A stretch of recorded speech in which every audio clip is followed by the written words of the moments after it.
Und dann, ganz plötzlich, spürst du seinen Blick. Ganz intuitiv hebst du den Kopf. Und genau in diesem Moment treffen sich eure Augen. Sekunden vergehen, das leise Rauschen des Windes in den Bäumen, das Knistern des Feuers, das entfernte Lachen, all das tritt plötzlich in den Hintergrund.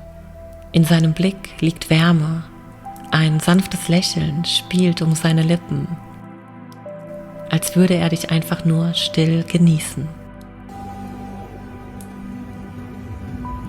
Dein Herz macht einen kleinen Sprung.